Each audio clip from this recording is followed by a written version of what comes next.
พระไตรปิฎกกันที่27คัมภีร์คุตกนิกายเปตวัตตุว่าด้วยเปรตญาติของพระสานุวาสีเถระเจ้าดำเนินความตามอรรถกถาแห่งคัมภีร์เปตวัตตุปรมัตถทีปณีนั้นว่าเมื่อสมเด็จพระบรมศาสดาทรงประทับอยู่ที่พระเวรุวนารามทรงปรารภพวกเปรตที่เป็นญาติของพระสานุวาสีเถระเจ้าให้เป็นต้นเหตุจึงได้ตรัสเทศนาเรื่องนี้ไว้กล่าวคือในอดีตการล่วงมาแล้วที่กรุงพาราณสีมีพระราชาพระองค์หนึ่งทรงพระนามว่าพระเจ้ากิตวัสสะอายุมาวันหนึ่งพระโอรสของเท้าเธอได้เสด็จไปพระราชอุทยาน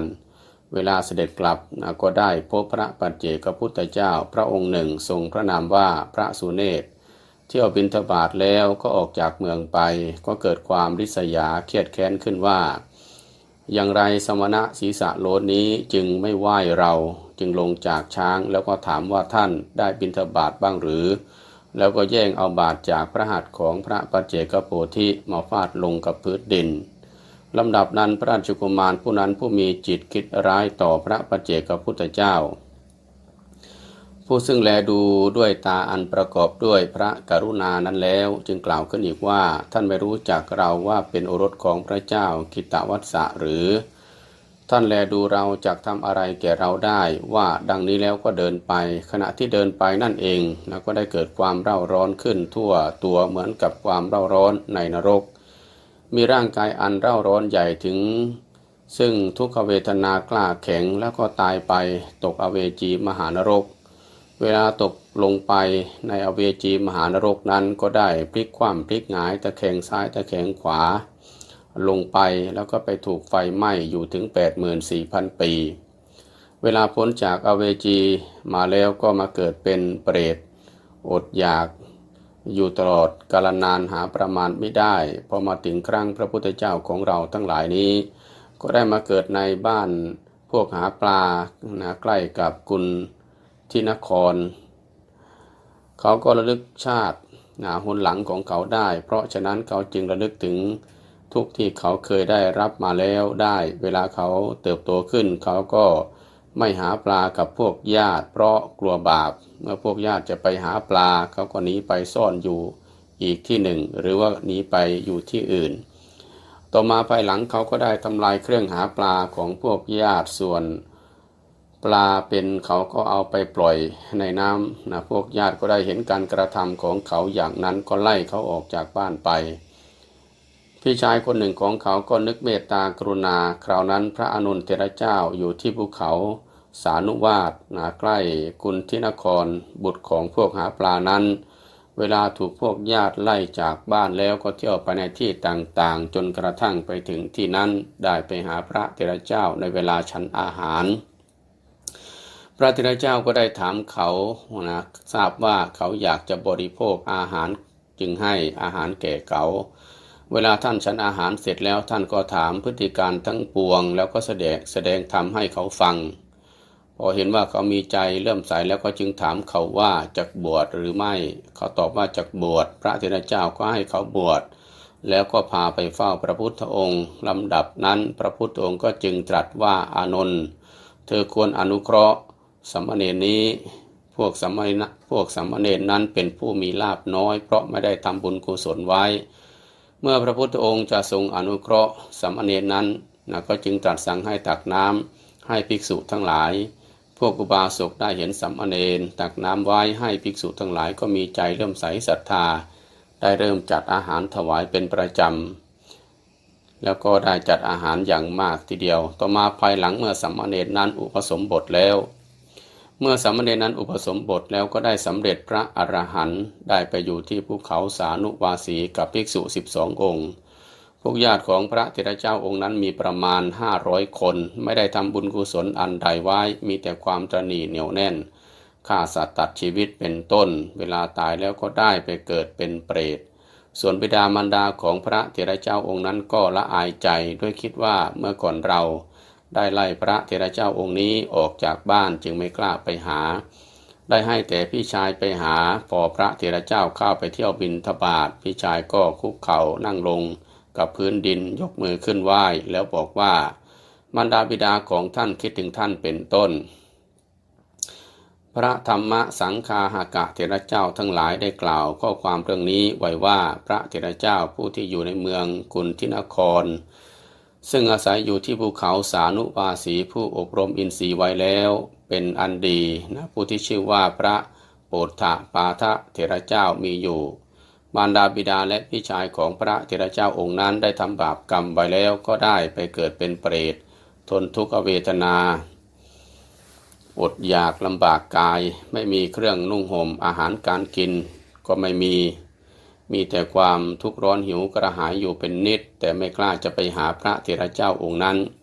ส่วนพี่ชายของพระเถระเจ้าองค์นั้นได้รีบเดินไปตามทางน้อยๆพอจะรอยเท้าแห่งคนเดียวแล้วก็คุกเข่าลงไหว้แต่ไม่แสดงตัวให้พระเถระเจ้าเห็นพระเถระเจ้าก็ได้เดินเลยไปพี่ชายผู้เป็นเปรตนั้นก็จึงได้บอกพระเถระเจ้าว่าข้าพเจ้าเป็นพี่ชายของท่านบัดนี้ได้มาเกิดเป็นเปรตมารดาบิดาของท่านก็ได้มาเกิดเป็นเปรตเหมือนกันแต่มารดาบิดาของท่านซึ่งเกิดเป็นเปรตอดอยากมีรูคอเท่ารูเข็มมีความลำบากกายอย่างยิ่งทั้งผ้านุ่งผ้าห่มก็ไม่มีร่างกายผอมแห้งมีความหิวกระหายอยู่เป็นนิดมารดาบิดาของท่านผู้ที่ได้ทำบาปกรรมไว้แล้วนั้นไม่กล้าให้ท่านเห็นตัวขอท่านจงเมตตากรุณาให้ทานสิ่งใดสิ่งหนึ่ง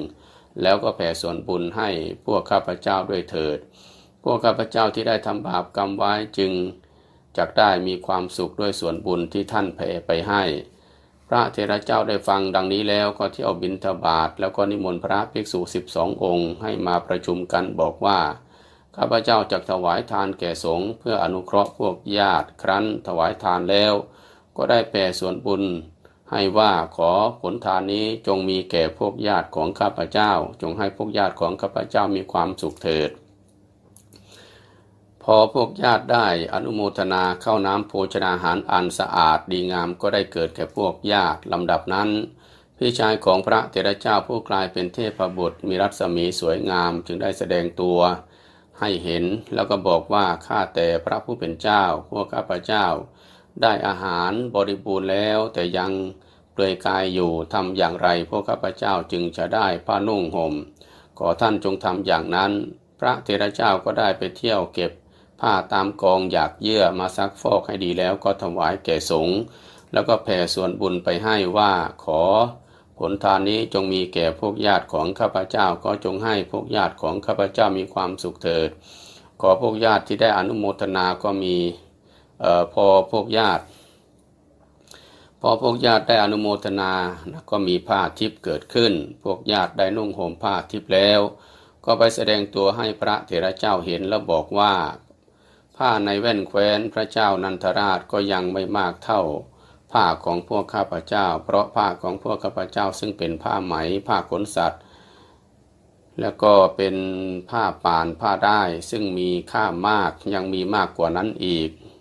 พวกข้าพเจ้าได้ผ้านุ่งผ้าห่มล้วนแต่ดีๆแล้วแต่ยังไม่มีที่อยู่อาศัยทำอย่างไรพวกข้าพเจ้าจึงจักได้ที่อยู่อาศัยขอท่านจงทำอย่างนั้นด้วยเถิดลำดับนั้นพระเถระเจ้าจึงปลูกกระท่อมใบไม้ขึ้นถวายสงฆ์แล้วแผ่ส่วนบุญให้มารดาบิดากับพี่ชายว่าขอส่วนบุญนี้จงมีแก่พวกญาติของข้าพเจ้าขอให้พวกญาติของข้าพเจ้าจงมีความสุขเถิดดังนี้พอญาติได้อนุโมทนาทิพยวิมานก็ได้เกิดขึ้นแก่พวกญาติทิพยวิมานเหล่านั้นมีรัศมีที่ส่องสว่างทั่วทิศทั้งปวงลำดับนั้นพี่ชายจึงบอกพระเถระเจ้าอีกว่าพวกข้าพเจ้าได้น้ำดื่มด้วยอาการอย่างไรขอท่านจงพยายามอย่างนั้นเถิด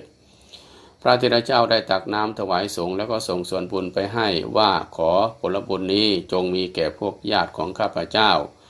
ขอให้พวกญาติของข้าพเจ้าจงมีความสุขเถิดพอพวกญาติได้อนุโมทนาก็มีสระโบกกรณีสี่เหลี่ยมเต็มเปี่ยมด้วยน้ำใสสะอาดดาดด้วยดอกปทุมและดอกไม้กลิ่นหอมนานาประการ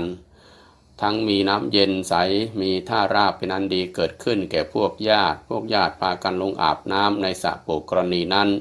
แล้วก็ได้ไปแสดงตัวให้ปรากฏแก่พระเถระเจ้าบอกพระเถระเจ้าว่าพวกข้าพเจ้าได้ดื่มน้ำแล้วแต่ แต่ยังเดินลำบากอยู่ในพื้นที่อันเต็มไปด้วยกรวดและก็เสี้ยนหนามหลักตอทำอย่างไรพวกข้าพเจ้าจึงจักได้ยานพาหนะขอท่านจงทำอย่างนั้นด้วยเถิดพระเถระเจ้าก็ได้ถวายรองเท้าชั้นดีซึ่งถือว่าเป็นรองเท้าชั้นเดียวแก่พระภิกษุสงฆ์แล้วก็ส่งส่วนบุญไปให้ว่าขอผลบุญนี้จงมีแก่พวกญาติของข้าพเจ้าบางท่านก็จะอ่านว่าเป็นผลบุญก็ได้หรือจะอ่านว่าเป็นผลบุญก็ได้นะก็มีความคล้ายกันจงให้พวกญาติของข้าพเจ้ามีความสุขเถิดพอพวกญาติได้อนุโมทนามีรสทิพย์เกิดขึ้นพี่ชายจึงได้บอกพระเถระเจ้าว่าข้าแต่พระผู้เป็นเจ้าท่านได้อนุเคราะห์พวกข้าพเจ้าให้ได้อาหารเครื่องนุ่งห่มที่อยู่อาศัยท่าน้ำยานพาหนะแล้วพวกข้าพเจ้าจึงได้พากันมาไหว้ท่านผู้เป็นนักปราชญ์ผู้มีความกรุณาในโลกพระเถระเจ้าจึงได้นำเรื่องนี้ไปกราบทูลแด่พระพุทธองค์พระพุทธองค์ได้ทรงทำเรื่องนี้ให้เป็นเหตุแล้วตรัสว่าเปรตพวกนี้ได้รับทุกข์ใหญ่อยู่ในบัดนี้ฉันใดตัวเธอก็ได้เกิดเป็นเปรตได้รับทุกข์ใหญ่อยู่ในชาติก่อนฉันนั้นพระเถระเจ้าก็ทูลขอให้ทรงแสดงพระพุทธองค์ก็ทรงแสดงเรื่องปุตตเปรตแล้วก็ตรัสเทศนาแก่ประชุมชนต่อไปประชุมชนได้ฟังแล้วก็เกิดความสลดใจได้ตั้งใจทำบุญกุศลมีการให้ทานรักษาศีลเป็นต้นตามกำลังของตนจบเรื่องเปรตที่เป็นญาติของพระสานุวาสีเถระเจ้าเพียงเท่านี้